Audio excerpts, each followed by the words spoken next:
Welcome, everyone. It is me, Ed Reiner, here coming at you. Welcome to day 5 of Daily Dose of Mind Stuff. This is day 5 of 100. And, we're going strong. Almost a full week. We got a full work weekend. I still got 2 more days to go to finish the week, but it's going good. Learning this system, which is nice.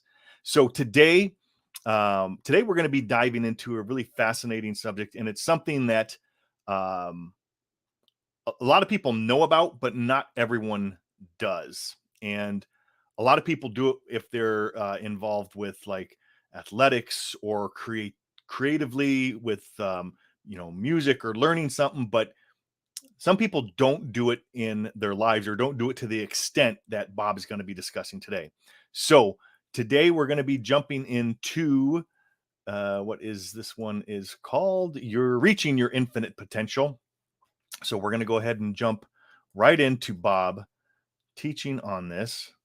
I need to move over so I can see my screen because my camera's right in the middle of it there. And let's go ahead and share Bob on this.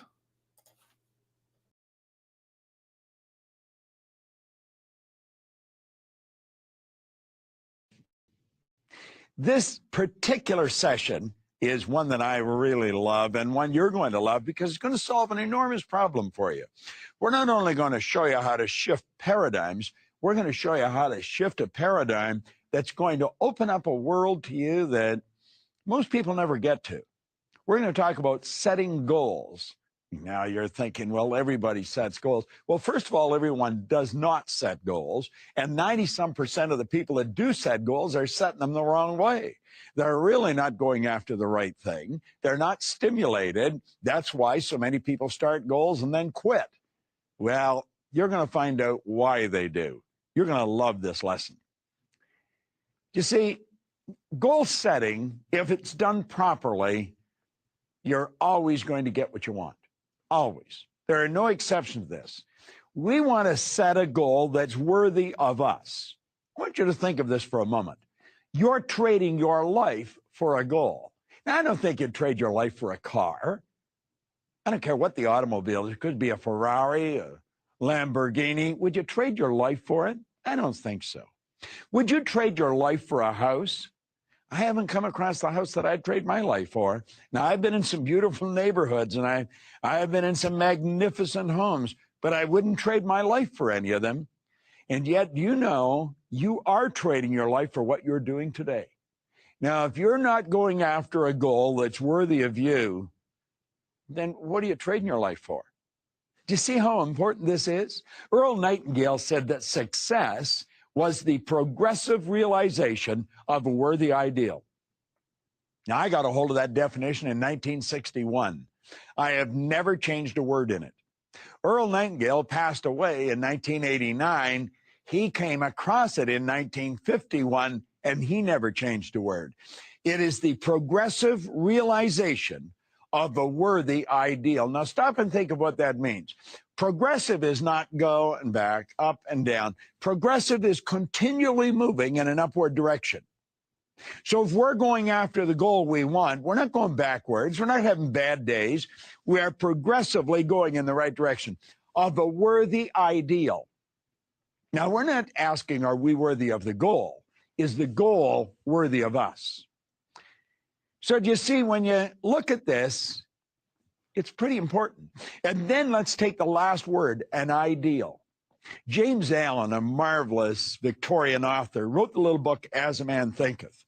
In fact, you should go to asamanthinketh.net. Vic Johnson has really done something for that book. And you know, that book has changed more lives. Well, James Allen, in the little book, As a Man Thinketh, he said an ideal is an idea that we have fallen in love with. Every time I say that, I think of the psychologist Adler. He said, I am grateful to the idea that has used me. Isn't that beautiful? So let's think of what success is. It is the progressive realization. It's the materialization of a worthy ideal. So we're going after something that we absolutely love. Now, what is love? Love is resonance. When two people are in love, they have a rapport intellectually, emotionally, and physically. They're on the same frequency. Well, when you fall in love with an idea, you're intellectually stimulated by the idea, you're emotionally stimulated by the idea, and you're physically going after it. You're making it happen. So we want to go after a goal that's worthy of us, that we're really going to make happen, and we're going to make it happen now. Now, think of this. Let's get ready for it. We have infinite potential. Now, I've talked about this in another series here, and I want to hit on it again. No one can guess. The most erudite scientist alive cannot even guess at what you're capable of doing. You may be sitting there and will say, how do you know that? You don't even know me. Because we all have infinite potential. You see, we're spiritual beings. Spirit's omnipresent. Spirit's 100% evenly present in all places at the same time.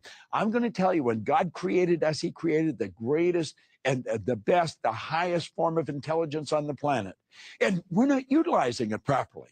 We have infinite potential. There's no end to what we can bring to the surface. No one even knows what we're capable of doing, least of all you. So why do we set goals? We set goals to find out what we're capable of and to develop the best in us. So now I'm going to ask you to stop and take a look at what you do. Now, we're talking here about paradigms. If you've seen any of the other shows in this series, we know that paradigms can control what we do. I say can, they generally do. Paradigms generally do control what we do.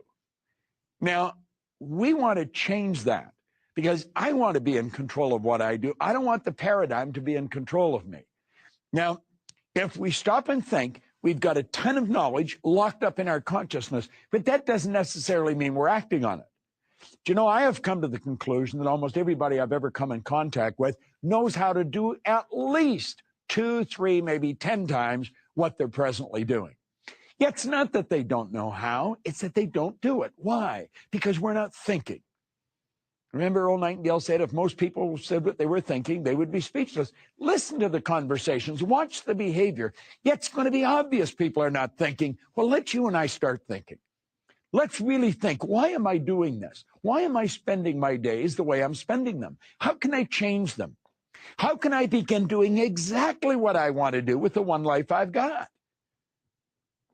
Goals. That's the answer. See, we've got to pick something we want. Now, paradigms are the roadblocks that stand between you and your goals. That's the only roadblock. I love the way U.S. Anderson put it. He said, when we fully realize that thought causes all, we will know there's never any limits that we ourselves do not impose. Pogo said the same thing. Pogo said, we have seen the enemy and they are us. Now, paradigms are the only thing that stand in between you and your goals. Now, stop and think of what your goal is. You may want to be a scratch golfer. Do you know you could be a scratch golfer? A lot of people think, well, I'm too old for that. Age has got nothing to do with it. It has absolutely nothing to do. In fact, I'm going to digress for a second because this is an interesting point that I've always been sort of fascinated with. We know we worldwide, when I say we, I'm talking about Asia, America, Europe, Australia. We almost accept 65 as being an age we should retire at. Do you know where that age came from? Most people don't. Back around 1880, Otto von Bismarck wanted to be elected Chancellor of Germany.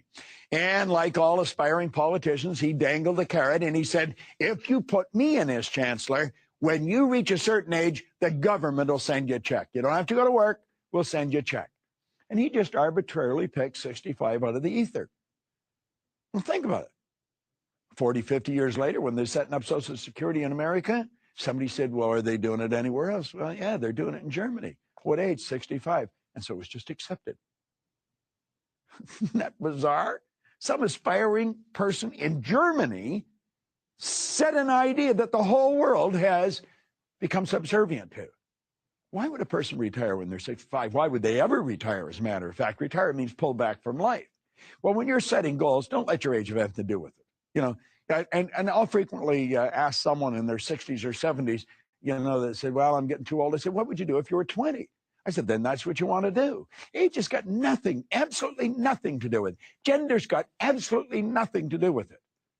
And you want to know something else? What you've done in the past has nothing to do with it.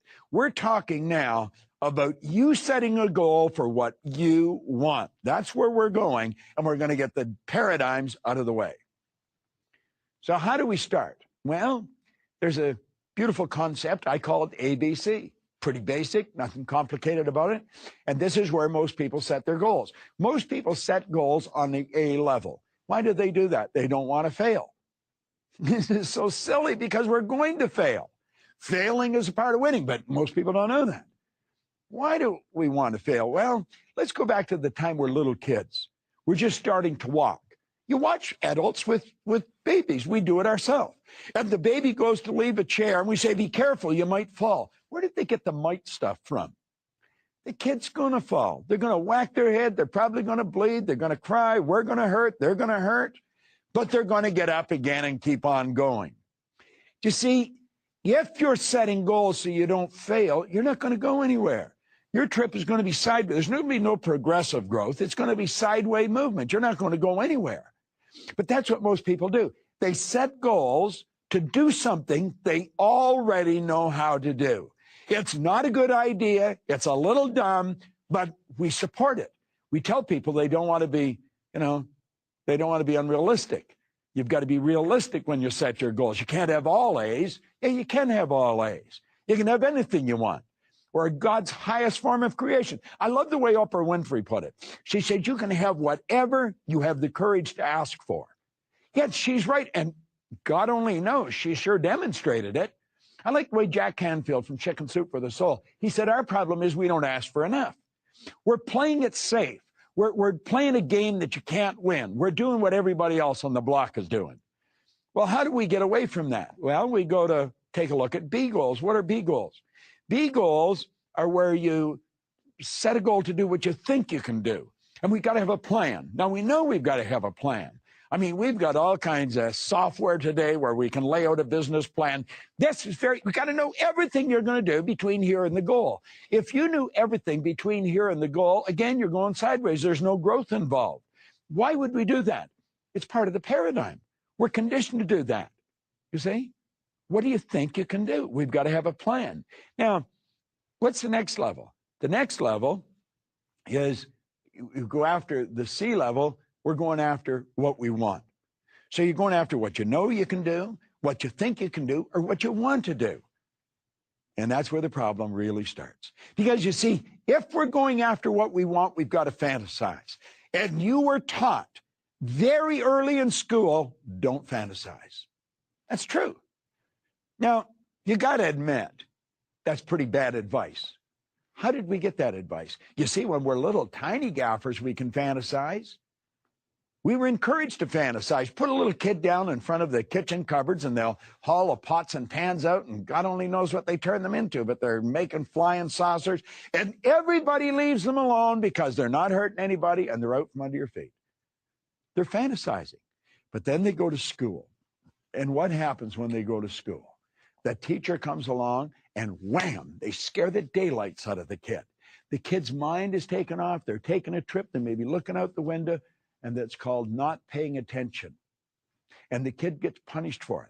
They may get sent home from school, and then the parent punishes them again. Not paying attention. You got to pay attention to the teacher. Don't exercise your imagination. It was okay up until you went to school. Now we've got to stop. Why do you think we have great big corporations and little wee creative departments? We've got to a point where we just accept the idea that not everybody's creative. Well, that is a bizarre idea. The creator is within. Everyone is creative, and there's no one that's more creative than others. There's just some that exercise their creativity more than others. But see, we put a block on fantasizing. We stop it. And so what do? Well, we go from what we know we can do to what we think we can do, and then we go back to what we know we can do. Why? Because you can't go after what you want. You don't know how to get it. See, we have to know how to get it. And yet, anyone that's ever done anything never knew how until after it was accomplished. Why do we do that? We do it because we're programmed to do it. What did I say? Paradigms are the only thing that stand between you and your goal. They're the only roadblocks. Now, here's another thing. I want you to think about this. On the A level, We're doing what all of our friends do.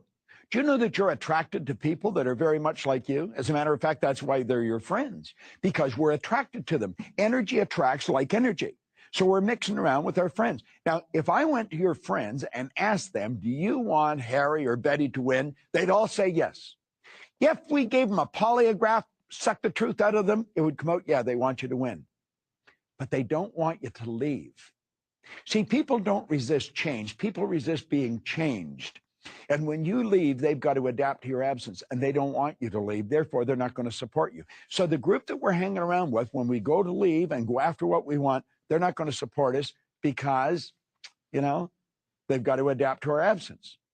So what's the answer? Well, we take the next step. We go after what we think. Now, if you're going after what you think you can do, understand this. There's no inspiration in it. There is no inspiration in going after what you think you can do. So most people go from what they know they can do to what they think they can do. There's no inspiration there. There's no support. So they quit and they give it up and go back and they do what they know they can do. And they spend their whole life going back and forth between what they know and what they think they can do. If you're in a corporation and you're setting goals, it all has to be planned out. You've got to have a plan. You've got to give a logical explanation of how you're going to do it.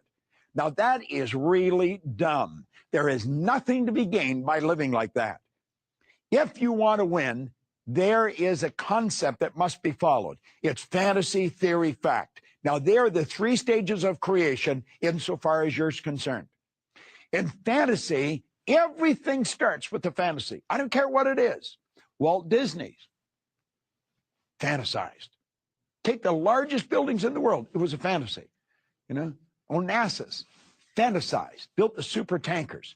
How about the airplanes? Wasn't long ago, we were told we couldn't fly. Now we're flying in planes. They've got bars. And I flew from London to LA on Virgin Airlines. They have masseuses on there. You can get a massage. You can get manicured. You can lay down and go to sleep. You can press a button and they'll bring you whatever you want to eat. I was on a plane last night flying in here, and on the back of the plane, it's only about 3 months old, is a monitor on the back of the seat in front of me, and it's all touch sensitive. I can touch the menu. It'll come up. I can play games. I can watch movies. I can go to the news. It's just touch, and it all works. And the steward was telling me all the planes are going that way. You see, that is the result of somebody fantasizing. You know where email came from? The result of somebody fantasizing. It just seems like yesterday faxes come out. Faxes are history today. And look at email. Touch one button. I send 150,000 emails out every day to our clientele. Send them a good idea every day. As a matter of fact, if you want to get a good idea every day, just go to Insights, Insight of the Day, and I'll be happy to send you one. This is a new world we're living in. We've got to fantasize. So how does it start? Well, you start by building a fantasy of what you want, but it's got to be what you want. You don't have to know how to get it. Now, this is where goal setting comes in. Take a weekend, take a week, go away somewhere, sit under a palm tree, chew on a piece of straw, and just let your mind take off. How do you really want to live? Yet doesn't matter what it costs. Yet doesn't matter what the resources are. I think I mentioned on another part of this series where Price Pritchett from Texas, he said, the absence of evidence is not evidence of absence. Don't you know that nothing is created or destroyed? Everything we need is already here, if not in one state or another. We've got to build the image in our mind that put us in the vibration we need to be in to attract what we want to attract. We're told to seek ye first this kingdom. Go inside, not outside. Quit trying to figure it all out. Just ask yourself, what do I really want? It's such a magnificent idea. Why weren't we conditioned with this idea? Well, it doesn't really matter. Somebody else may have been responsible for making us what we are. We're responsible for changing it. So build a fantasy. What do you really want? Right? Now, what you have to do now is turn it into a theory. We go from fantasy, theory, fact. So how do you turn it into a theory? And what is a theory? See, the fantasy is done with the imagination. It's just out there. It's like a giant hologram of the life that we want. All right? A theory is an idea we're starting to give serious thought to. A theory is a thought or a collection of thoughts in the consciousness. It's an idea. It's an idea that we're starting to give a reasonable amount of thought to. We're starting to take it serious. Now, we have to pass a couple of tests before we can turn that theory into a goal. We have to ask, am I able to do this? Well, I'm going to tell you something. For 45 years, I've been studying human potential. I have found there's only two sources of reference you can go to find out anything about yourself. One's science and the other's theology. Now, both of these areas clearly indicate that you and I have infinite potential. No one knows what we're capable of. We're sending spaceships off to foreign planets. Think of what we're doing. Think of what we've already done. Don't stand in awe. They did that. We did that. Include yourself in it. It was the consciousness with that they used. Use that consciousness. Am I able? I don't care what religion you belong to. You could be Christian, Hindu, Jew. Every religion teaches that you have infinite potential. Yes, you're able. You might not know how. You might not have the resources, but you've got to admit, I'm able to do this. I am able to do this. Then you have to ask, am I willing? And that's where we get caught up. Am I willing? Am I willing to experience the discomfort? Am I willing to hurt? Am I willing to give up what I have to give up to get it? Am I willing to spend the time? Am I willing to study? I remember one time reading in an airline magazine an interview with Walter Cronkite. This was years ago. And the person that was doing the interviewing was talking to Cronkite about the astronauts because he knew them all, you know, interviewing them all. And the interview said, they must have had tremendous courage to get in those capsules. And Cronkite said, on the contrary, they didn't need any courage at all to get in those capsules. He said they got in those thousands of times. They got into simulators thousands of times. They had been there many, many times. Everything was programmed. Everything. Anything went wrong, they were programmed what to do. He said what took the courage was the years of study, the sacrifice, the giving up what they gave up to learn what they had to learn to get in those capsules. Well, are you willing to pay the price? You may want to be a scratch golfer. I had mentioned that earlier. Are you willing to practice? See, I played golf, but I wasn't willing to practice. I'd go out, I hadn't hit a ball all winter, and I'd just stand, tee it up, and away I'd go. And I never knew where it was going to go. It was always a bit of a puzzle to me where it would end up. Pros don't do that. They don't do that in anything. If you really want to collect in this life at what you're doing, you've got to be willing to pay the price. Now, the beautiful thing about sacrifice isn't losing, sacrifice is gaining. Sacrifice is giving up something of a lower nature to receive something of a higher nature. You see, what you're doing is you're making a space for the good that you desire. So we start out with our fantasy. We say, am I able? Absolutely, I'm able. Then am I willing? Well, you see, if you're going after something you really love, yes, you'll be willing. I love what I do. I absolutely love it. And I'm going to do it until I move out of this body. I mean, it's just, I think I'm involved in the greatest work in the world. And I'm willing to do whatever I have to do to get better at it. I'm willing to do whatever I have to do to learn how to communicate it more effectively. You want to be willing to do what you have to do to become the best at what you're doing. You see, a pro is at his best regardless. It doesn't matter what's going on, they're going to perform. Now, when you say, yes, I'm able, and yes, I'm willing, at that second, your theory turns into a goal.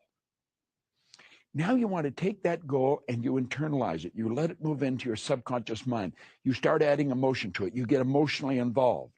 And the second you do that, your goal begins to move into form. Now, by law, that's called the transmutation of energy. See, an energy flowed into our consciousness. It had no form. We gave it form. We built the image.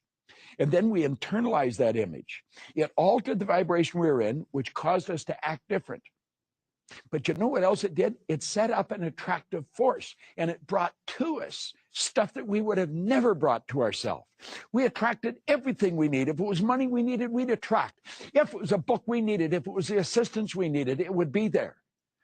The idea in our mind began to move into form. Do you know what that's called in religious terms? That's called prayer. Most people think prayer is getting on their knees and making a noise. That's what that is, getting on their knees and making a noise.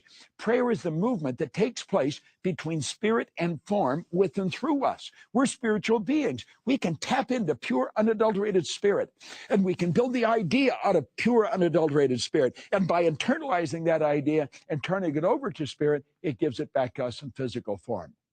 God operates so perfectly. And you know something? That idea will move into form. It becomes a fact. And that's how goals are achieved. We start out with a fantasy. We go to the theory. We pass the test. Yes, I'm able, and yes, I'm willing. And then we internalize the idea, and it moves into form. So what do we give up? We give up the idea of going after what we know and what we think we can do, and we go after what we want. So now, stop and ask yourself, what do you really want? See, the only prerequisite is, can you see it? Can you see it on the screen of your mind? If you can see it on the screen of your mind, you're quite capable of doing it. And then can you believe it? See, Napoleon Hill said there's a difference between wishing for something and being ready to receive it. He said no one's ready to receive it until they believe that they can acquire it. The state of mind must be belief and not mere hope or wish. And where does belief comes from? It's in all the good books. It's throughout the Bible. It's throughout the Bhagavad Gita, the Quran, the Torah. You've got to believe. James Allen talks about it through his books. William James said, believe and your belief will create the fact. Well, my old mentor, Leland Val Vanderwall, he laid it out for me one day. He said, our belief system is based upon our evaluation of something. And frequently, if we reevaluate the situation, our belief about that situation will change. It took me 9 years to figure that out. That's how my life changed. I started to believe in me. I started to find out things about me. Do you know that your central nervous system is the most complex electrical system in the whole universe? There's nothing like it. It would make the electrical system in a supercomputer look like a toy. Do you know that the blood in your body circulates through hundreds of miles of passageway? In 33 seconds, it carries all the food in and all the garbage out in one sweeping change. If you just stop and think of all the muscle movements have to be made for you just to write your name, there's something so phenomenal about you. You've got to believe in yourself. You just have to. And then you do it. You see it, you believe it, and then you do it. Stop and think of a person climbing a wall of ice, a vertical wall of ice. How did they do it? How do they do it? Well, they're on the ground. They know they're on the ground. They see themselves at the top of the wall. They've got the equipment. They got the shoes. They got the spikes. They don't know the steps they're going to take. They can only see themselves where they want to go. They know where they're going. They know they're going to get there. They put one pick in, and then they put another pick in. And then they move one foot, and then the other foot. And then they adapt to the change in their conditions, their circumstance, and their environment. They're not on the ground anymore. They're suspended on a vertical wall of ice. And they adapt to the change, and then and only then will they see the next step. And they move this hook up, and this hook up, this foot. And then they adapt to the change in their conditions, their circumstance, and environment. And then and only then will they see the next step. Do you know that's how you're going to get to your goal? That's how Hillary got to the top of the mountain. That's how Edison built the light bulb. That's how we've got the internet. That's how we've got the email. And that's how you're going to reach your goal. That's how you're going to do scratch golf. That's how you're going to set a goal that is worthy of you. God's gift to you is more talent and ability than you'll ever hope to use in your lifetime. And your gift to God is to develop as much of that talent and ability as you can in this lifetime. Now, that's all the time we have for today. But remember, there's no shortcuts, but you can make a quantum leap through the transference of information and experience. And that's what this channel is all about. Okay. Great stuff as always. So, talking about goals, how paradigms are the roadblocks to us achieving our goals. So once again, to recap some of the notes that I have jotted down here. Goals, the purpose of goals are designed to help us grow. It's the journey that we're taking. It's not the thing that we're getting. Although, like Bob says, we will get that thing, whatever it may be. But the person you are now is not the person you're going to be when you reach that goal. You're going to have to grow and become someone else as you get there. So you're going to be growing as a person. Your awareness is going to be expanding. That's the real purpose of a goal, is growth. He went over the ABCs of goals, which I touched in one of the other episodes a couple days ago. I briefly went over that, but the A-type goals are what you already know how to do. And I know Bob uses an example a lot of times about, he was given a seminar and someone came up and wanted to talk to him about his goal. He said, can I talk to you about my goal? And he was like, sure. And he says, what's your goal? And he says, I want to get a new car. And he said, okay, well, that's a new car. That's a good goal. He says, what kind of car do you want? He says, I want a Pontiac. He's like, okay, I've had Pontiacs. They're nice cars. He's like, what are you driving now? He said, I'm driving a Pontiac. And he's like, how long have you had the Pontiac?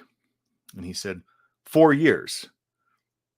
And he said, so you mean you bought it 4 years ago? How old is it? 4 years. He said, so it was new 4 years ago. Yeah. He's like, well, that's a terrible goal because there's no growth. He's known for 4 years how to get the Pontiac. There's no stretching there. It's something that you already know. He already knows how to do. Now, another car would be a good goal, but not the one that you already have. So that's the A part, the A side, what we know. Then we move up to the B. Like Bob said, B is what we think we can do. And what we think we can do is it really focused on whether our conditions and circumstances kind of align up into it. So if this happens, then this is the if then statements. If I get this money, I can do this. If I can do this, then this will happen. And again, there's no growth. And a lot of times with those, we're not really making a decision because we're relying on other things and we have to plan everything out. And a lot of people then tend to procrastinate. Well, I need to get this all planned out and done. Example would be like in this series here that I'm doing. I planned out and thought about this for a long time of doing this until I was honest and said, you know what, I'm just procrastinating on this. This is what I think I can do. I just went ahead and did it. So now the C-type goals, that's where we have to get the creative process involved. That's where we have to fantasize. That's where we really need to stretch. We really need to take the lid off of our mind and start to really use our imagination and fantasize. This is where you would pretend that if you had a magic wand or you had a magic genie, in the bottle, if you could have anything you want to get, how is it going to happen, or what I can do, get all of that stuff out. And this is just where we dream, fantasize. If I wanted anything, what would it be? What would I be? What would I do? What would I want? And we don't look at any time that your mind starts to say, well, you can't do that, because you need to turn that off, or just tell your inner voice to shut up and just fantasize. Okay. We want to turn that off. And like Bob says, you just say next and you move on to really thinking about what you want, because anything after the because becomes a circumstance or condition. And we want to get past that. This is just fantasy. And so right now what we're doing is, let's try something else here. Let's see if I can do some screen draw.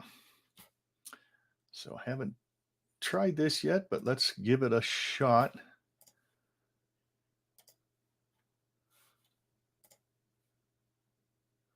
Okay. Let's make that a little bigger.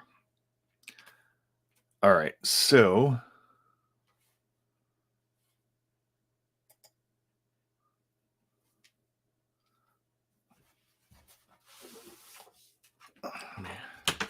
all right, so we start off down here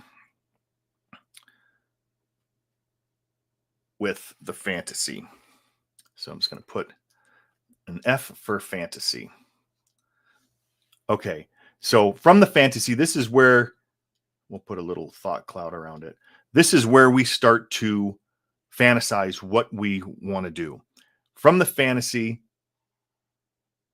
we move up here to a theory. Okay. Now, as Bob says, right now, this is not turned into a goal. This is just a theory of what we want. It's still the fantasy. Before we can turn that theory into a goal, we need to ask a couple of questions, like he said.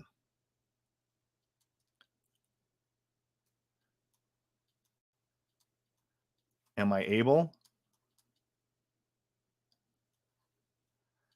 And am I willing? That's not supposed to be crossed there. Okay. Am I able? Am I willing? Or am I willing and am I able? Well, as Bob said, we have been gifted with infinite potential. And that was the name of this video, was infinite potential. Yes, we're able. We're able to do anything that we choose to do. Now, this is the stumbling block that most people have is, am I willing? Because you're going to have to do a lot of, you're going to have a lot of sacrifices in doing this. You might have to stop watching TV. You may have to stop doing some of the things that you normally are in the habit of doing, your old paradigms. You may have to get up early, an hour early. Okay. You've got to be willing, as Bob said, is you have to pay the price. Now, once you can say yes to both of these here, and you can say, yes, I'm willing, and yes, I'm able. When that happens, then this theory turns into a goal. Okay, let's make this a little bigger. So let's bring in here. This is the person, the stick person we've been talking about. Okay. Okay. So conscious mind, subconscious body. So when this turns into a goal and we start to move towards it, we start to, as Bob says, we want to get emotionally involved in this goal now. We want to actually feel it in the present tense, like it's already happening. Okay. Because that's going to change our behavior. So when we do that, it's going to be then impressed into the subconscious mind. And our goal gets impressed into the subconscious mind. That, as he said, changes our behavior. It sets up a vibration here in the body. It sets up a vibration. That vibration is going to change our behavior or how we act. Okay. That action then is going to then, actually, it's going to cause a reaction. Okay. So the things that we need are going to start to come to us, ideas, whatever it may be. And that's going to alter our conditions, our circumstances, and our environment. And if you add those up, that equals our results. So it goes from fantasy to theory, which then turns into the goal and comes down to our results, which is the fact. Fantasy, theory, fact. Once we have this, it's been materialized into our physical world, then we come back over here and we can build a bigger and better fantasy. So that is a brief overview of the creative process. So a lot of stuff that Bob went over on this. So you want to make sure that you are going after something that you really want. So we're going to wrap it up here. But what I want you to do is start to think, what do I want? What do I want? Write it down. What is it that if I could have anything, what would I have? If I could be or do anything, what would it be? Like Bob used the example, you maybe want to be a scratch golfer. You could.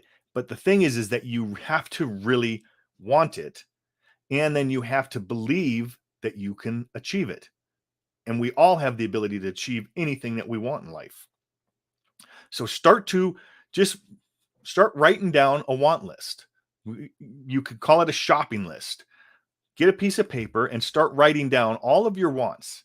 If you could have anything, what would it be? You know, new house, a new car, a new job, start my own business, whatever it may be, write it down.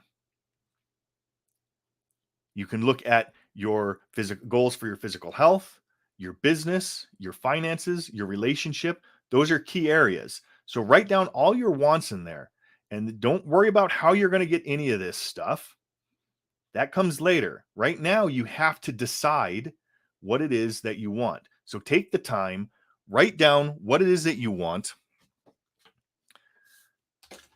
And as you write those down, then start to dwindle it down on what is the main thing out of all of these. Because most of these goals now, as you write them down, once you figure out your C-type goal, that one that you're fantasizing about, all the other ones will become stepping stones towards it. But you've got to have the growth as the person in order to reach that goal. So that's it for today. I hope you enjoyed this session. I know I really did. I always enjoy watching Bob, especially these older sessions that, like I said, these were the first, these were the introductions that I got to Bob and these ideas and concepts way back in 2006. And it absolutely is amazing, all of the information that he gives and the stuff that I didn't see years ago when I was watching this. And even though I've been studying this stuff, I always see something new. And what that excites me is because I know when I see something new, I recognize now that that's something in myself that wasn't there before, that I've been growing as a person in my own development. So take this video, watch it again, share it with somebody that could use this, that you love, that you know maybe needs to see this kind of information. Share, like, follow me, whether it's on Facebook, on LinkedIn, YouTube, subscribe, all of those good things, because I've got more coming. Like I said, this is day 5 of 100. So I've got a lot more to come. We've got 2 more of this paradigm series before we move into some other things. So you guys have a wonderful day. I'm going to go ahead and take us out of here with some music that they've got on here. And I will see you guys tomorrow. Peace. Have a great day. Have a great weekend.